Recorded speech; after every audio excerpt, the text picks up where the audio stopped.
Everyone, and welcome to Matter's signature Tales from the Trenches series. I'm Stephen Collins. I'm the CEO of Matter.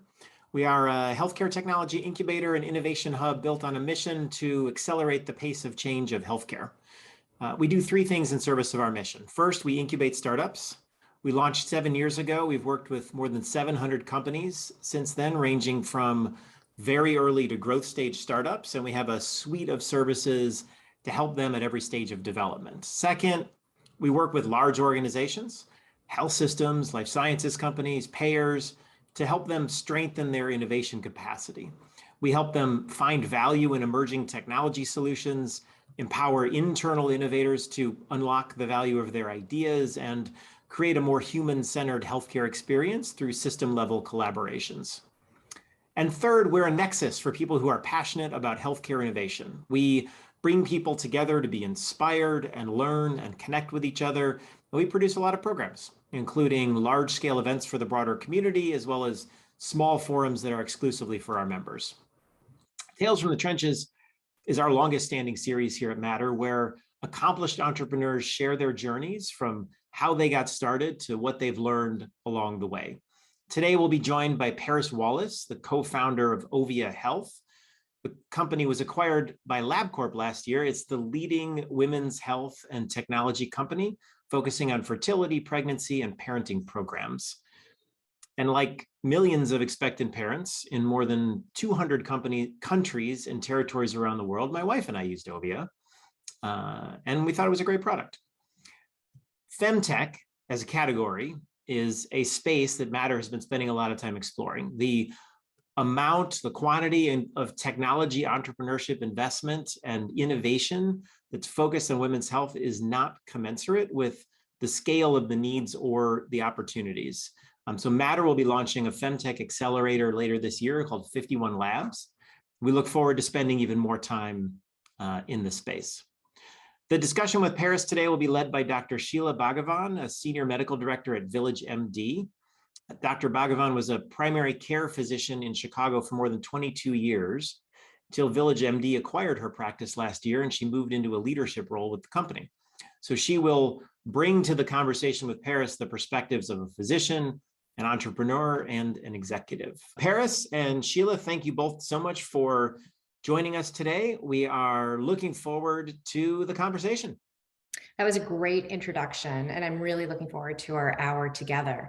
So let me kick it off and just kind of get in there and just say, hey, Paris, you've had a couple of really successful companies. Can you take us back to that bike shop and how you stumbled into entrepreneurship?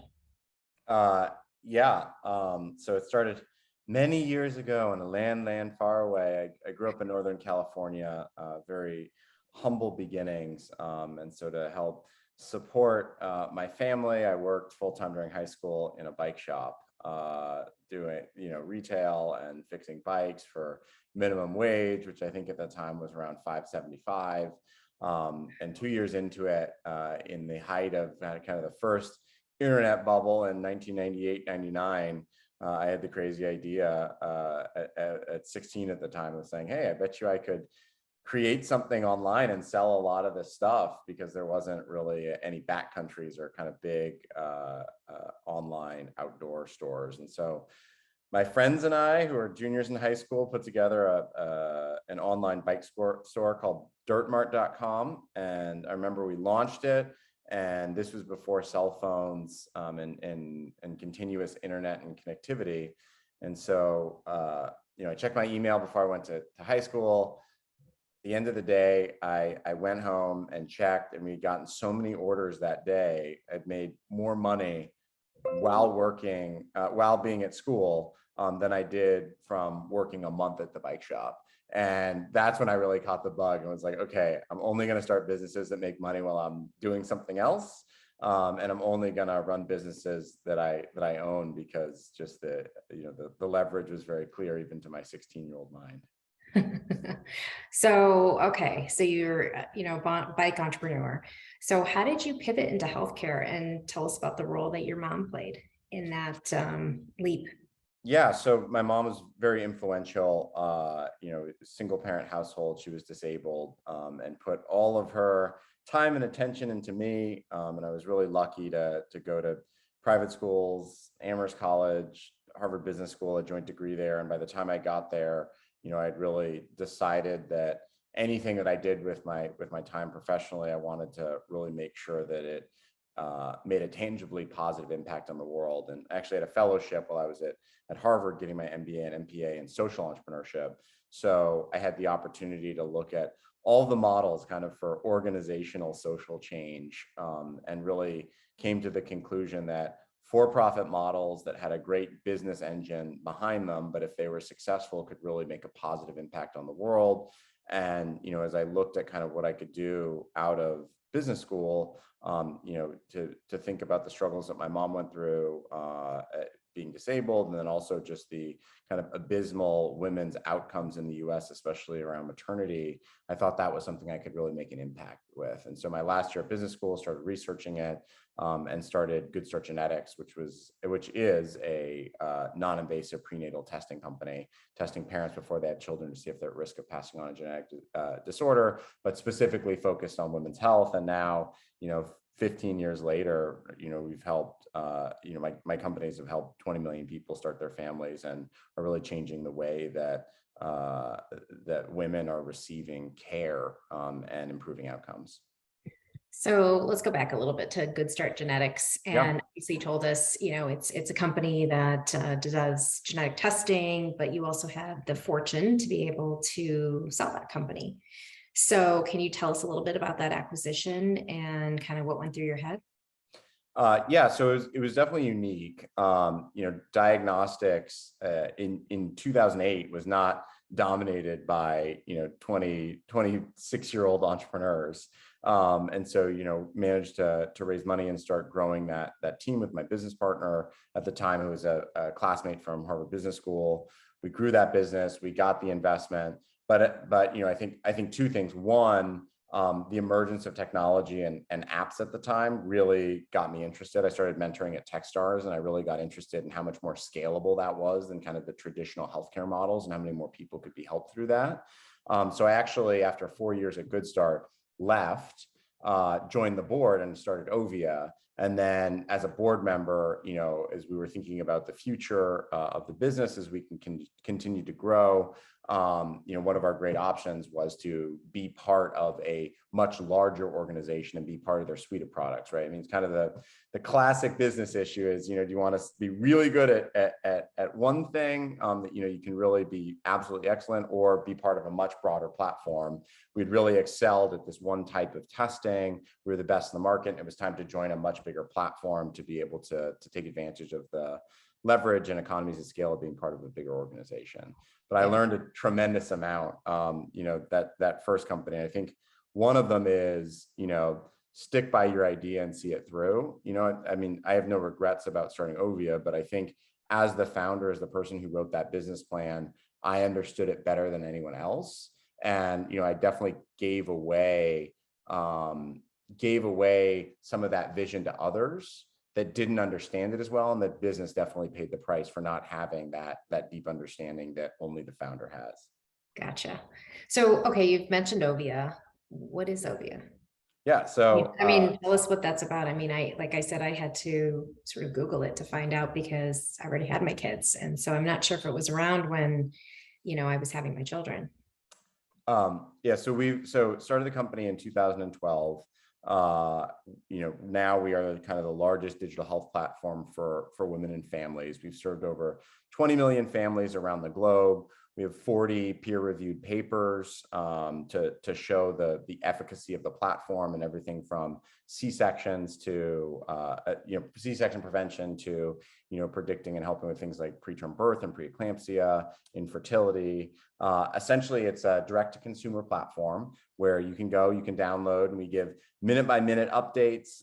Women share their most important health and life information. We turn that into real-time advice and insights into what's going on with them. And then we aggregate that data across all of our users and in a confidential way with academic partners, do large-scale research, the type of which has been systematically underinvested for forever, basically. You know, the majority of investment decisions are made by men, and the majority of things that the dollars have been spent on are men's issues. One of my favorite examples of this is breast cancer. So the primary breast cancer research was done on men through the DoD, right? And so because women's health has been systematically underinvested in, there was no way to catch up, right? And so the theory was if we could create a direct consumer following that we could create real value for, they would share our data. We could use that data to unlock some of the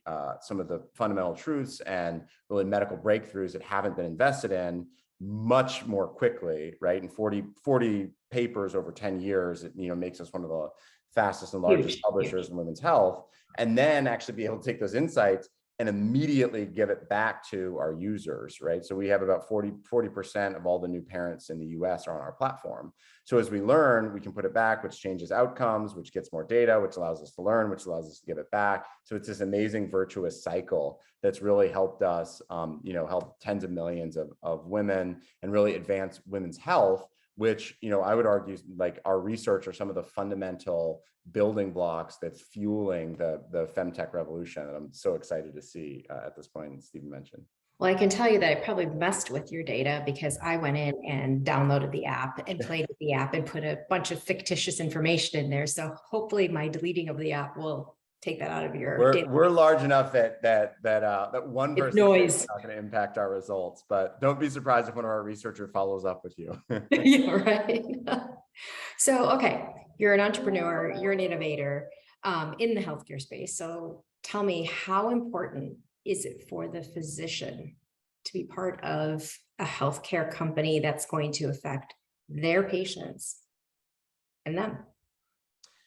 Yeah, and I guess, one thing that I think we committed to early and really served us well, and I think is definitely the future of digital health, is being evidence-driven, being guideline-driven, being evidence-driven. It is shocking to me how many big digital health companies are out there that have never published a paper, that have never shown the efficacy of what they're doing.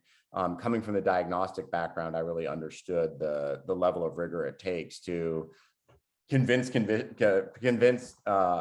physicians to use your product and to trust it. And so that was always at the core of what we wanted to do. We had a clinical advisory board. We had a chief medical officer who was fantastic, that helped us both in our decision-making at the strategic level, but also on the research side. All that being said, though, physicians were not part of our plan, right? I mean, essentially, we were able to get to 40% of the pregnancies in the US. The largest OB practice in the US has under 1%. So we couldn't afford and couldn't push forward with that. The other piece, which I think is interesting, right? We can have a disagreement or a conversation about this, but a lot of the issues in maternity, and I think this is very different depending on what condition you're talking about, but in maternity is, inadequate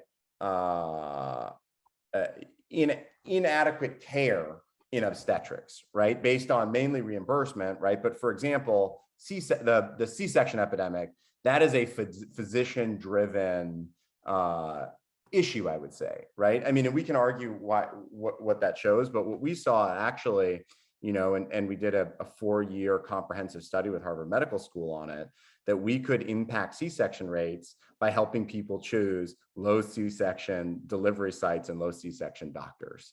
And so that's actually pretty opposed, right, to partnering with anything. And so we really tried to do the right thing, be evidence-based. I think we really got adoption and excitement. We would see OBs who would see what we were doing, or a patient would tell them about it, and then they would tell all their patients, hey, download this app, it's amazing. But then also, sometimes we have to say, hey, look, the obstetricians are doing 20% more C-sections than they should be, and it's resulting in all these issues. How do we work with that? Oops, sorry. So, okay, going back to Ovia Health, you formed this amazing company. great mission. You have been successful. What went on when you were thinking about, gosh, this is the time I want to sell, or is that the right choice for my team? Tell us about like how you came upon that decision and why. Yeah, I mean, it's interesting because it's actually a deeply personal decision, right? We had built such a fantastic company. You know, we were serving millions of women. We had partnered with thousands of employers and health plans across the country. You know, the company was continuing to grow. You know, we were getting inbound interest from a variety of folks, both private equity and strategic.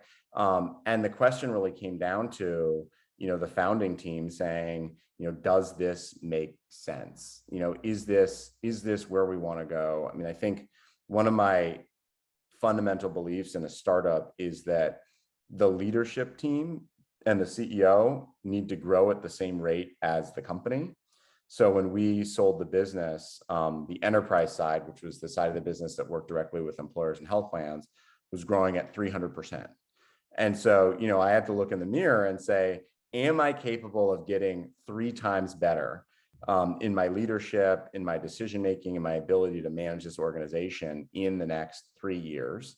And am I willing to risk, right? Because I don't know what percentage of my net worth was, but it was over 100% of my net worth, right? Was in Ovia Health.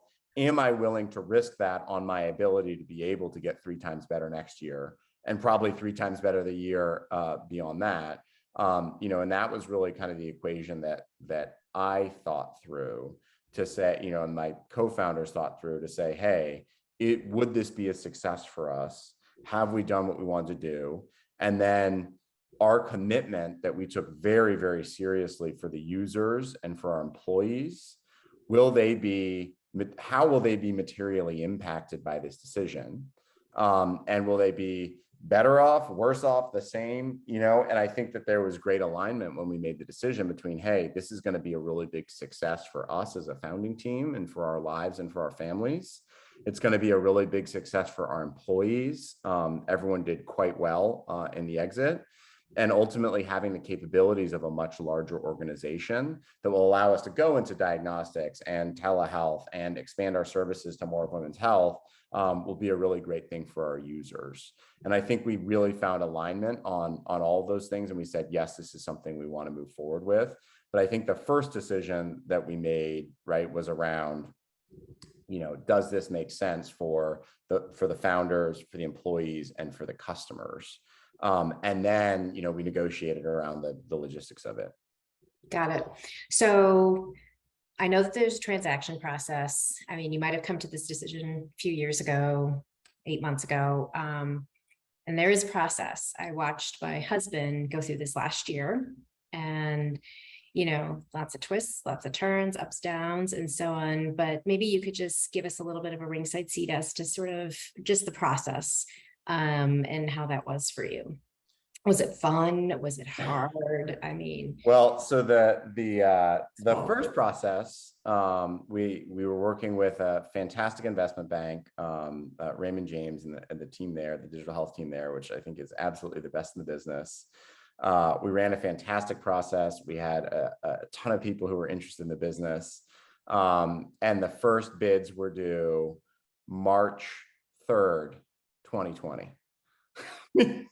So we actually got some bids, and then, you know, by March 10th, 2020, we had no bids, and, you know, by March 20th, 2020, we were, you know, telling people that we cut everyone's salary in the company. We were really thoughtful because half of our business was a media business, and we saw dire things based on obviously the pandemic hitting, and no one knew what was happening, and we had to go remote. So that process was not fun. But then, you know, 2 years later, you know, Labcorp actually was at the table for the first process, and then subsequently invested in the business because they really saw the strategic upside. And then when we got approached again in, I guess, December of 21, 2 years later, like pandemic time, I can't think about time. they were there, they were on our board, and we said, hey, look, we're getting real interest again. They said, okay, we want to move forward again and see if, we can make it work this time if there's not a global pandemic.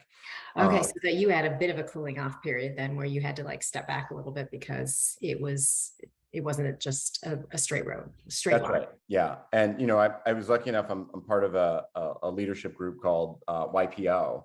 And basically it allowed me to meet with a group of fellow founders and CEOs monthly.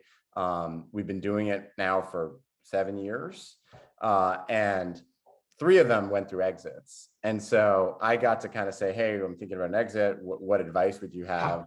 And the best advice I had was the deal has to die 3 times before it gets done.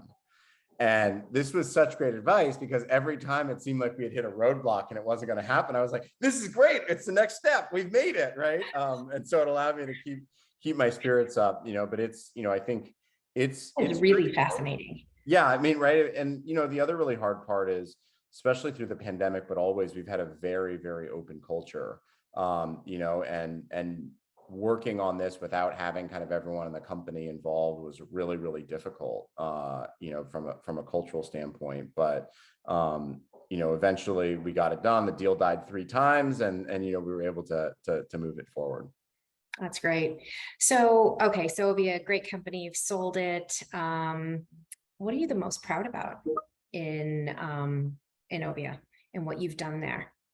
Yeah, I will take liberty and claim a twofer on this one. So, I think first and foremost would just be the impact that we've had on women's health and our millions of users. We really, we set out to do things like change the maternal mortality rate in the US, which is the worst in any developed country. And if mom's Black or brown like me, right, 4 times more likely to die on the delivery table. The C-section epidemic, like a variety of things facing women that definitely could have impacted my family. And we actually made a dent on that, like a really significant dent, which really feels good. On the DE&I side, we were the first to go and really start helping companies think through how they could recruit, retain, return women and families to the workforce, right? Like, I mean, I can't even quantify how many more weeks of maternity leave across our thousands of partners we've created to allow for that time. So that's kind of the first thing that I think is really proud about. And then I think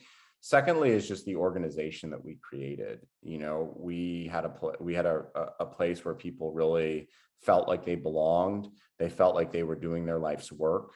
They were really proud of what they were doing, and we all really enjoyed it. And I think, I joke, I'm the worst person to ask career advice from because I've never worked at a company I didn't start. But I was told by people that did work at other places, that it was really a special place and people could really be themselves. And we really created that belonging. And I think that all of that passion and joy made its way into the products that we had, that we created. And that was really evident. And that's what really drove our success. And just, so many examples of people being able to be incredibly vulnerable in a public way because they knew that we were going to embrace that we were going to support them, that they could be themselves at work. Even if they couldn't be themselves at home, they could be themselves at work. And that's something I'm really proud of. And, thinking about, the folks at Ovia who are still there, and now the alumni and alumnae who are out there in the world spreading this right across digital health, across the entrepreneurial ecosystem.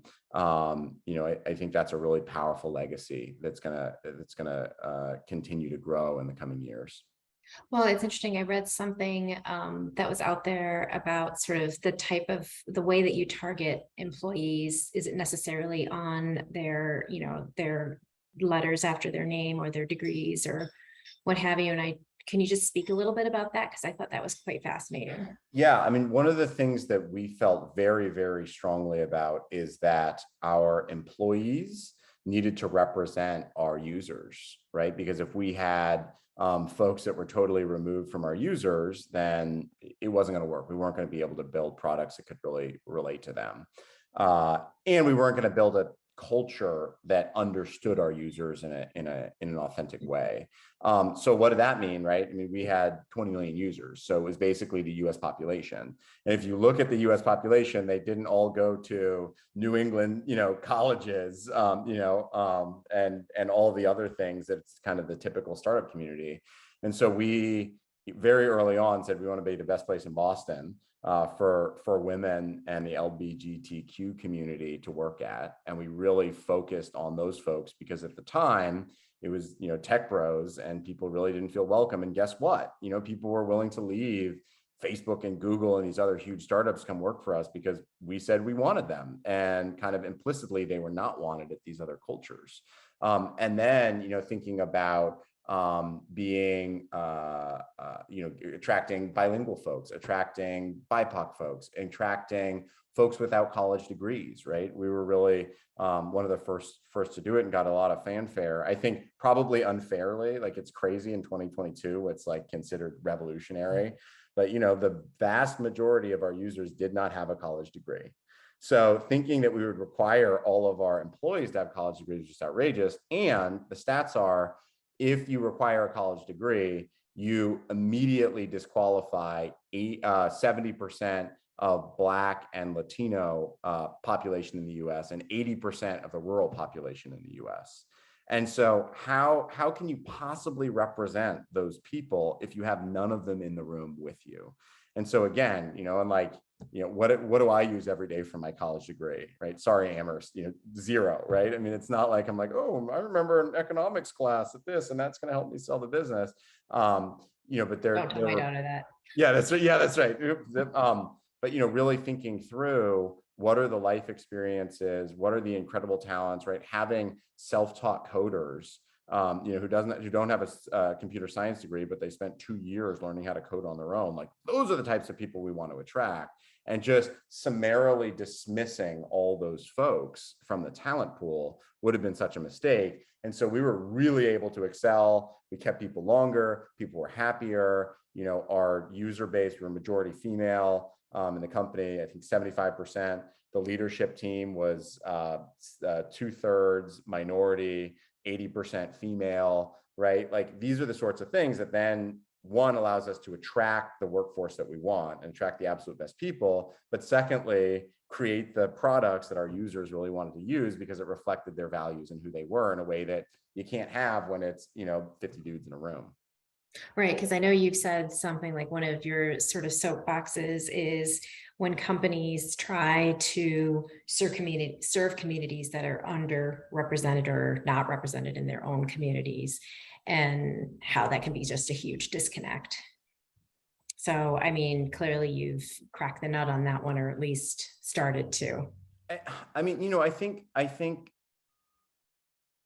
going into the future, people don't realize that DE&I, gender equity, it's not a business strategy. It's an absolute business imperative. And you're going to get caught out if you don't do it. Right. And, and this idea of, it's like that the person in charge of DE&I at any company should be the CEO. Right. I mean, that is an absolute business imperative when you look at what the future looks like. Fortunately, I joke, there's like all this terrible news and the world is totally going in the wrong direction. The one trend that gives me hope for the future is that women are taking over, and hopefully they can fix it, right? So the women, the future are, more women and browner people, and that's not the decision makers in these organizations, right? And so thinking, I get asked all the time, and I won't go into kind of the racial bias, but like social determinants of health, how are we going to solve that? I'm like, get some people who are impacted by social determinants of health, AKA, minorities, AKA poor people, in the room to be part of the discussions to help solve these issues, right? And they're like, oh, wow, but where would we find them? Like probably in your cafeterias, at your check-in, right? Like there's all these places that they're just absolutely overlooked. And it's like, you can't solve problems for people that you have no knowledge and no understanding of. And that is, I think, one of the fundamental issues with healthcare, right? Is like the leaders that are solving it, the people who are involved are not the people they're trying to solve problems for, right? And that's not even just because users or patients or members or whatever are systematically overlooked in business models, but also those people aren't sitting in the room. And it's really important to think about that, not again as a strategy, but as a core tenet of your business and a core driver of your growth into the future.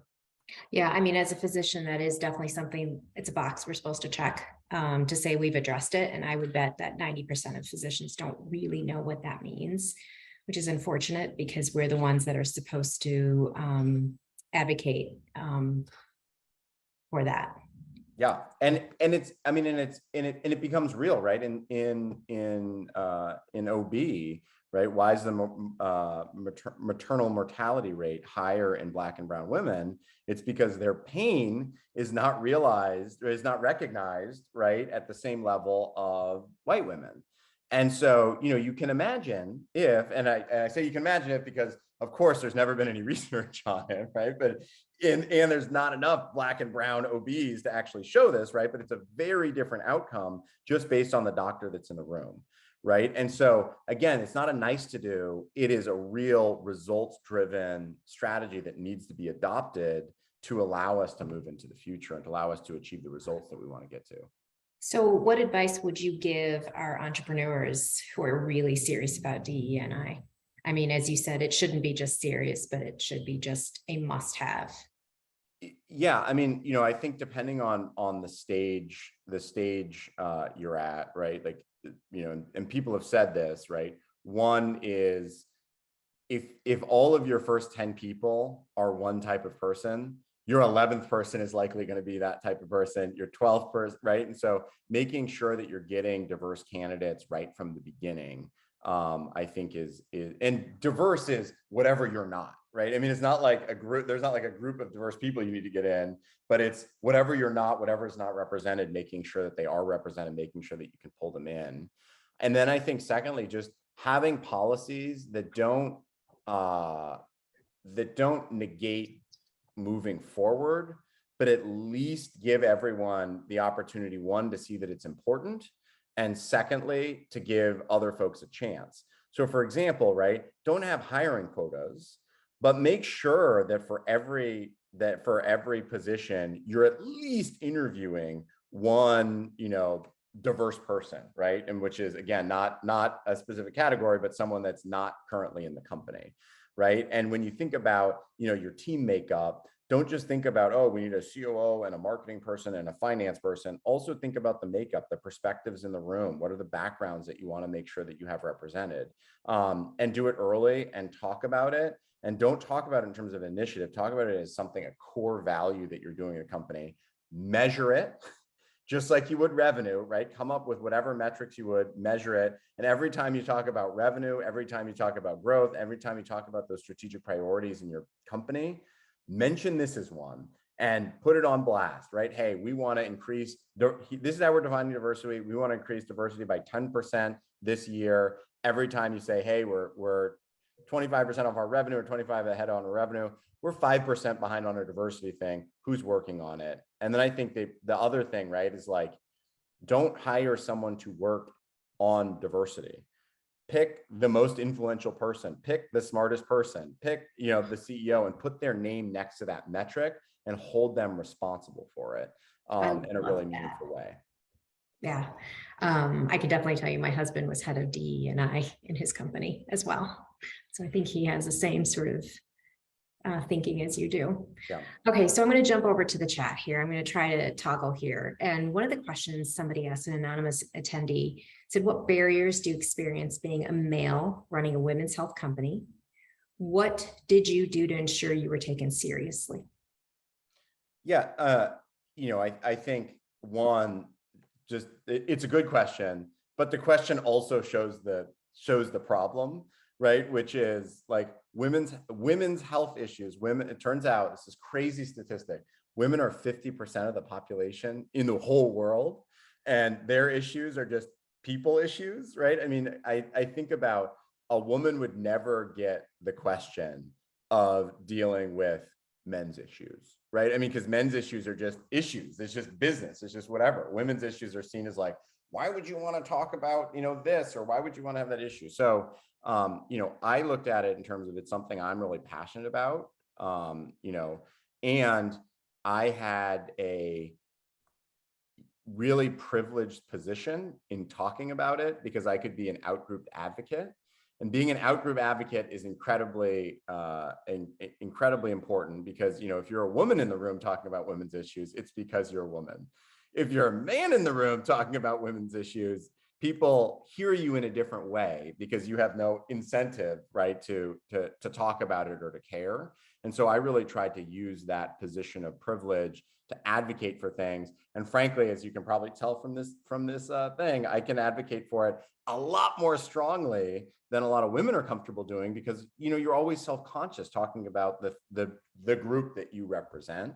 You know, and then again, just like from a straight up capitalist perspective and building a big business, go to the place that no one else is thinking about, right? Like men, unfortunately, still control the vast majority of resources, are still the vast majority of entrepreneurs, investors, all these other folks. So going after like a underlooked population, which is again crazy because women are 50% of the population of the world, is actually a bigger opportunity, right? And like now the world is slowly but surely catching up with that. But you know, in 2012, when I was out fundraising for this, people would say that women's health was a niche market, right? And you know, I'd walk into a room and it would be, you know, VC in Silicon Valley with all white male partners, and we start talking about women's issues, and they go, "Well, we don't have any women." Like, do you think our assistant would know? I think she has a kid. Bring her in, right? And it's like, this is the sort of thing that just has opportunity because there will be people that believe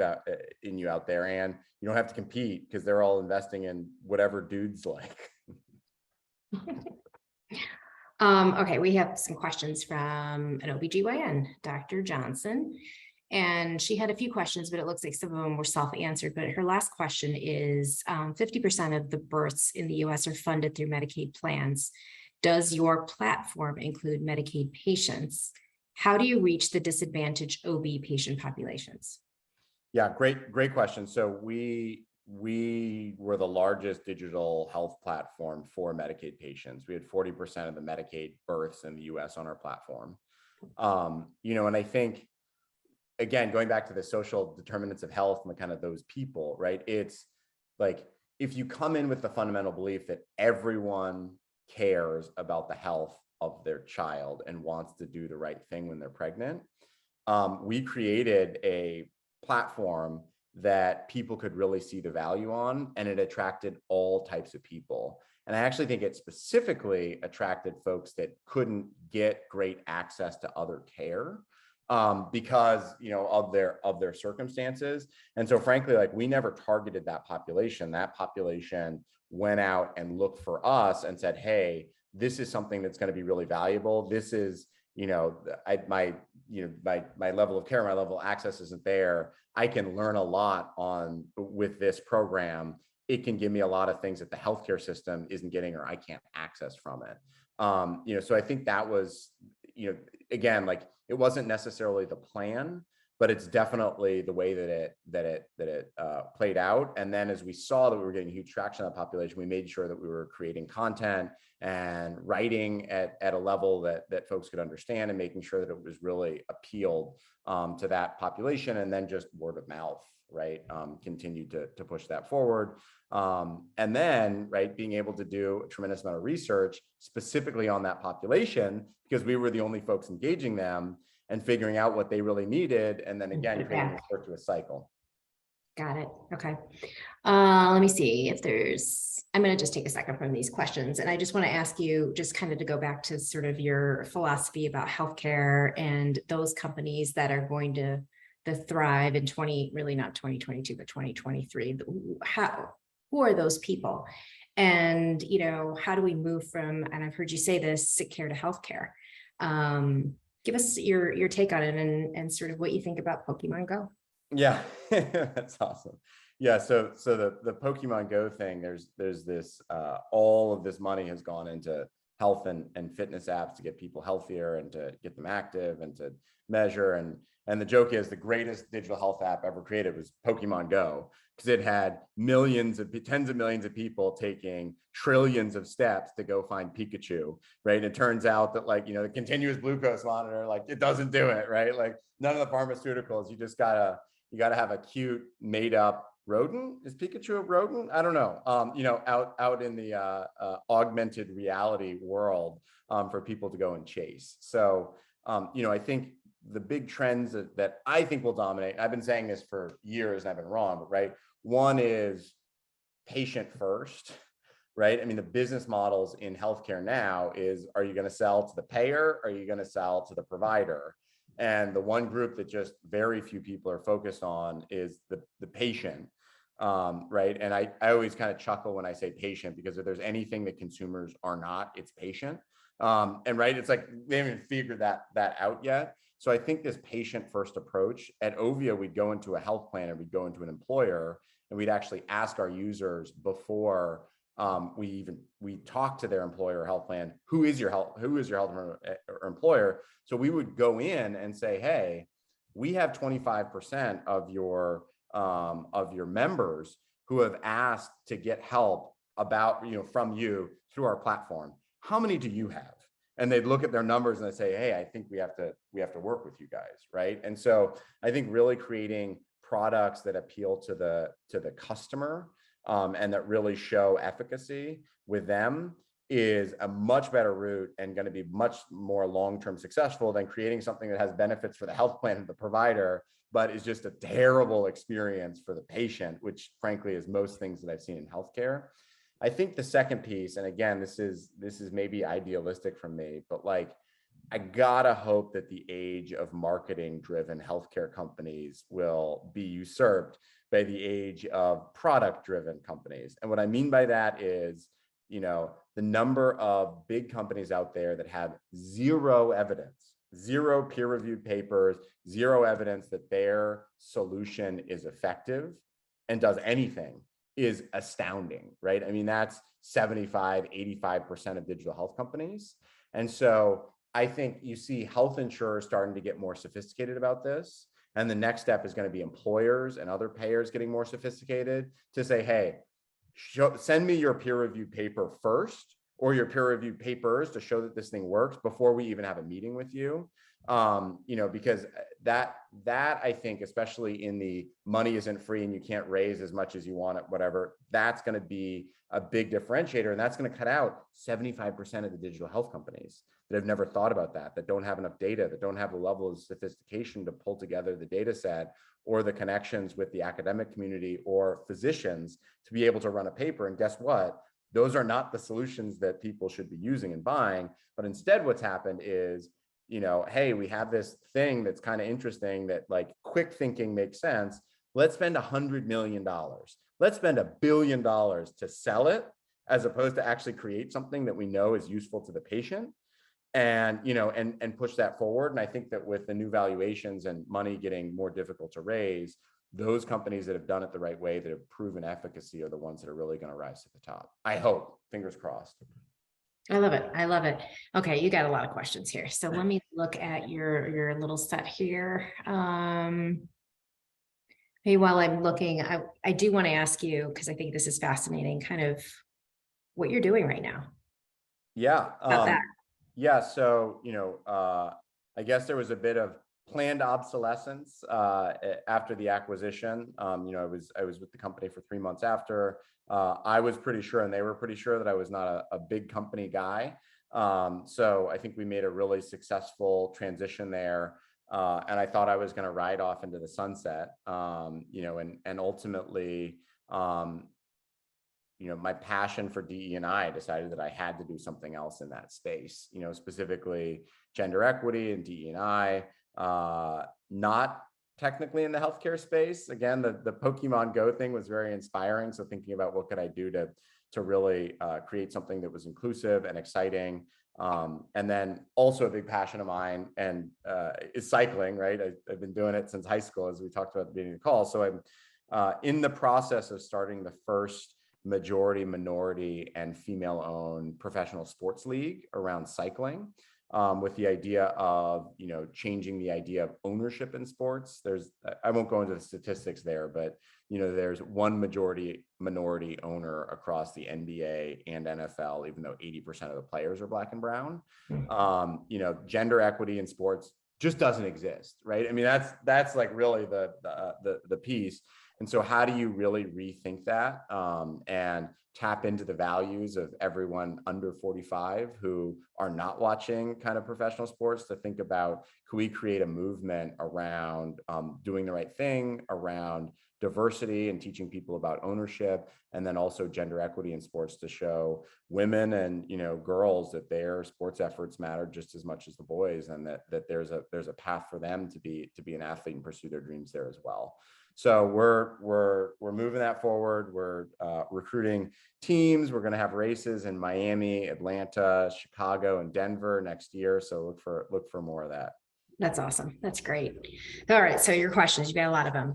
So when you partnered with investors, what characteristics or qualities did you look for in a capital partner? Yeah, I mean, with Good Start, we went the traditional venture capital private equity route.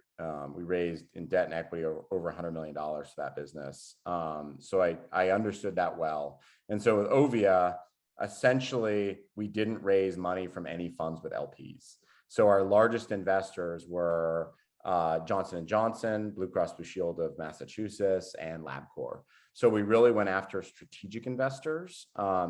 And a lot of that, frankly, was wanting to make sure that we had the flexibility to do the right thing for our users and not grow at all costs. That was really core to, we've talked about it, really core to our mission, really core to being able to recruit the right people, and really core too, to just the impact that I want to have on the world, right? And having to cut corners for short-term growth versus doing the right thing with long-term investors that don't have a specific horizon was really important for me. It was a strategy that really, worked out.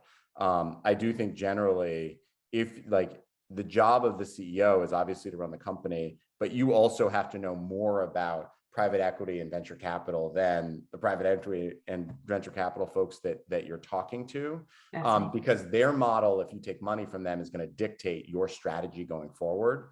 And again, that's what people don't get. It's like the valuation of the money you raise is a promise of 3 to 10x return, right? I always joke, if someone wanted to put in $1 million at $1 billion valuation, don't take it, because they're expecting you to take that $1 million and create a $10 billion company, which will never happen. And if it doesn't happen, then you're gone, the company might be dead.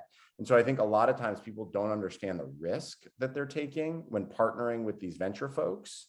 And they get into huge trouble. And I think there's a lot of companies that have failed because they took too much money or partnered with the wrong investor.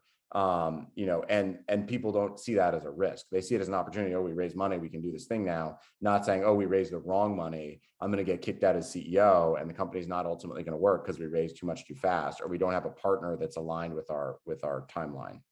Yeah, it's great. That's great advice, actually. One question is, how hard was it to get your first employer client in your earlier days? Was it easier after that? Yeah, my answer is going to be painful for whoever asked that question, right? Again, we didn't go into the employer side until we were 5 years old and had 10 million users. And so we actually got invited by Mercer to come into one of their clients because they said, hey, maternity is a big issue. You guys are already the leader in the space. We pulled the company and we said, oh, hey, we already have 300 of their people on our platform. And we went, and that was our first employer customer. And then it just kind of went from there. Things are radically different now than they were then in terms of the competition and everything else. That being said, creating something that has no users, that has a value proposition for employers, and trying to go out and sell an employer to believe in you, is a very, very difficult proposition, starting with the proof that you have consumer users, that people use your stuff, that, that peer-reviewed paper. It takes longer, but there's tremendous value. And to be able to differentiate that way is really key. Great. Let's see here. Okay. Let me ask you this. What would Paris tell his 20-year-old self? Oh, What we can we talked learn? about this question and it's still hard. I still don't have like the perfect answer. You know, I mean, I think that you know, whatever, wisdom just like getting old and like just being simpler and like asking easier questions that are more answerable, right? Like what you do matters more than what you accomplish, you know, if that makes sense, right? Like, you know, looking back, like we had a fantastic exit, but I'm a lot more proud of the way that we treated people and who people could be every day as part of the culture than how much money we made, right? Or how much money I have now. And I think when I was younger, I didn't understand the importance of that. And especially at Good Start, you know, I focused on growth, I focused on investment, I focused on these metrics that mattered externally, and didn't do the thing, didn't act in a way or didn't lead the company in a way that made me proud about the company that we created or like the work that we were doing.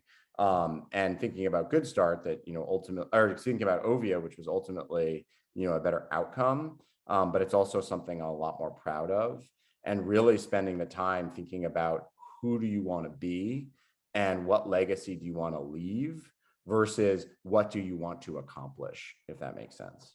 Yep, totally does. There are a couple people that want some sort of follow-up from you. One person says, how do we get in touch with Paris if we believe we are building something he'd be interested in learning more about? Awesome. I like that. That's someone who's going to be successful. I'm on LinkedIn. You know, it's Paris Wallace. I'm the only bald Paris Wallace in the world, apparently. So you should be able to find me on LinkedIn pretty easily. And another person says, love your approach to company building and hiring. Although I grew up poor, as an ex-Apple PM, middle-aged, cisgendered, white male founder, I want to overcompensate for being even a bit myopic. Who are the best advisors I could reach out to that would help us build the best place to work on solving that metabolic health crisis? Ooh, I love that question. I off the top of my head, I don't have I don't have a great answer for that off the top of my head. More philosophically though, I would say, like, you know, it's not like, oh, set it up like this and it works. Like, it's how you respond in the moment that matters, right? And so, you know, for example, you know, at Ovia, after George Floyd happened, we had a company meeting. I'm working on it, but I'm pretty uncomfortable talking about like racial issues and these things. And so I gave maybe the most pathetic intro to this kind of town hall ever.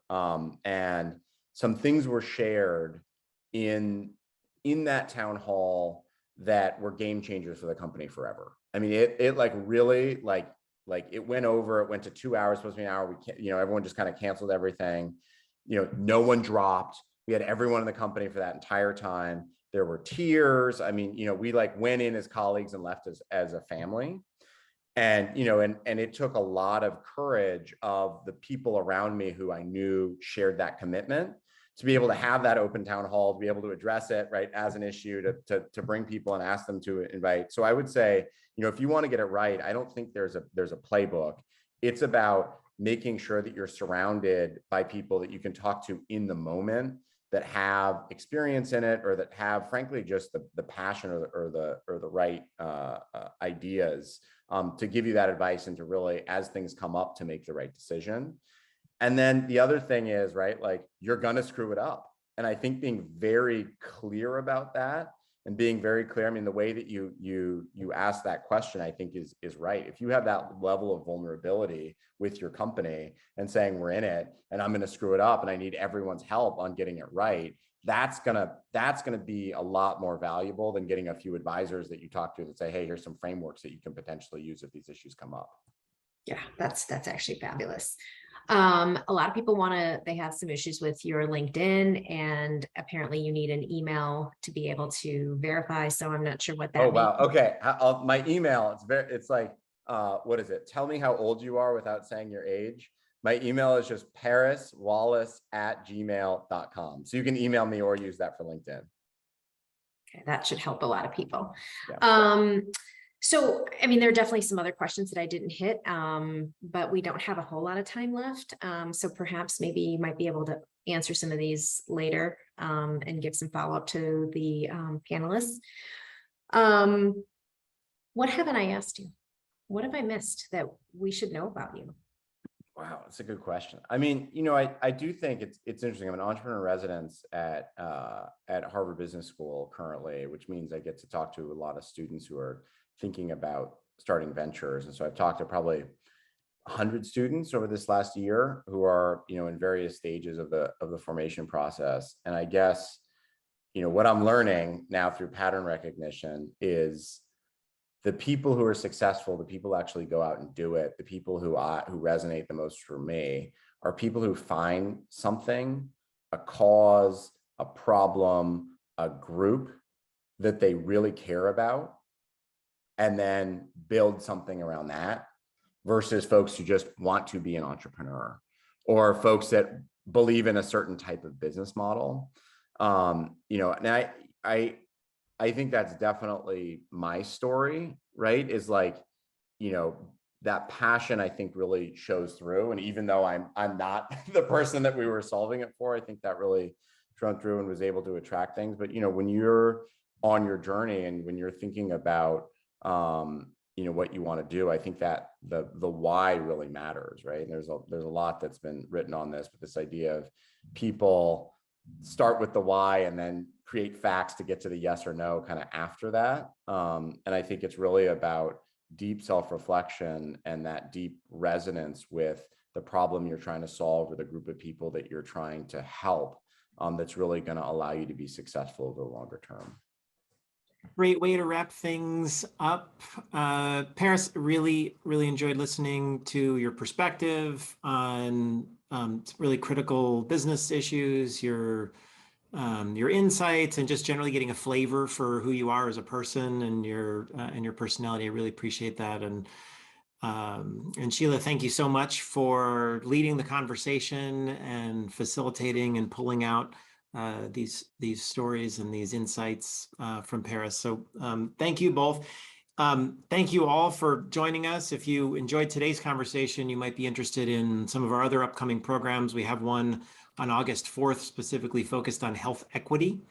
You can learn about that one as well as our other upcoming programs at our website, matter.health. And to all of you, I hope you enjoy the rest of your day.